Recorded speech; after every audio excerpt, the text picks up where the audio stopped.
সকল প্রস্তুতি শেষ হয়েছে কিনা, কোনো চ্যালেঞ্জ বা চাপ আছে কিনা স্যার? ধন্যবাদ। আলহামদুলিল্লাহ, জগন্নাথ বিশ্ববিদ্যালয়ের প্রথমবারের মতো যক্ষু নির্বাচন অনুষ্ঠিত হতে যাচ্ছে। শিক্ষার্থী, শিক্ষক সহ সমস্ত জগন্নাথ বিশ্ববিদ্যালয়ের পরিবার উচ্ছ্বসিত এবং সবাই উৎসবমুখর পরিবেশে স্বচ্ছ একটি নির্বাচন সম্পন্ন করার জন্যে নিরলস চেষ্টা করে যাচ্ছে। ইতিমধ্যে আমরা সকল প্রস্তুতি সম্পন্ন করেছি এবং সেই প্রস্তুতিতে আমরা সন্তুষ্ট।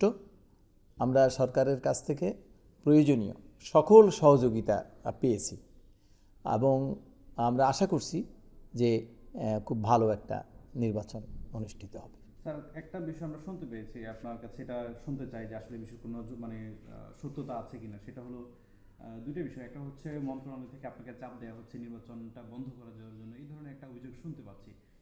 এই ধরনের কোনো অভিযোগ মানে এই ঘটনা কি আসলে আপনার সামনে আছে কিনা, বা কোনো চাপ আছে কিনা আসলে? না, এ ধরনের কোনো চাপ নেই, তবে আমার কাছে কিছু তথ্য চাওয়া হয়েছিল, আচ্ছা, সেগুলো আমরা দিয়েছি। নির্বাচন স্থগিতের বিষয়ে কোনো আলাপ? না না, এ ধরনের কোনো চাপ নেই, এখন শুধু তথ্য চাওয়া হয়েছে এই আর কি, আমরা দিয়েছি। Okay sir. স্যার, আরেকটা বিষয়ে আপনার যেহেতু নির্বাচন একটা আপনার আইটি সংক্রান্ত অনেকগুলো কাজ এখানে হবে নির্বাচনকালীন, একটা অভিযোগ আসছে স্যার, রাষ্ট্রবিজ্ঞান বিভাগের 14তম ব্যাচ হলেন, নাম হলো নাফিজ, যিনি গোপালগঞ্জ পৌর মেয়রের লিকুর ছেলে, সাবেক আইজিপি বেনজির আহমেদের ভাতিজা। এই ব্যাচে ভর্তির শেষ হয় 1200 সিরিয়াল পর্যন্ত, কিন্তু তার সিরিয়াল ছিল 3000 এবং সেখান থেকে তাকে টেনে আনা হয়, ভর্তি করা হয়।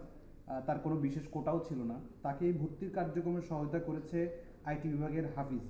তিনি আজকে মূলত সাদা দলের সাধারণ সম্পাদক রোহিত স্যারের সঙ্গে একান্ত বৈঠক করেছেন। আপনার কাছে ইনফরমেশন আছে এই বিষয়ে স্যার? আপনি না না, আমার কাছে এই বিষয়ে কোনো তথ্য নেই, সরি, এটা আমি প্রথম শুনলাম। তবে আমরা খোঁজ করে দেখব যদি তেমন কিছু ঘটে থাকে।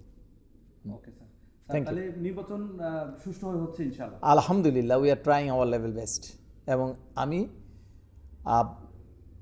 সাংবাদিক ভাই, আমার শিক্ষার্থী, আমাদের শিক্ষক কর্মকর্তা, সমস্ত জগন্নাথ বিশ্ববিদ্যালয়ের পরিবার সহ সবার সহযোগিতা আমরা কামনা করছি। যথাসময়ে নির্বাচন হচ্ছে?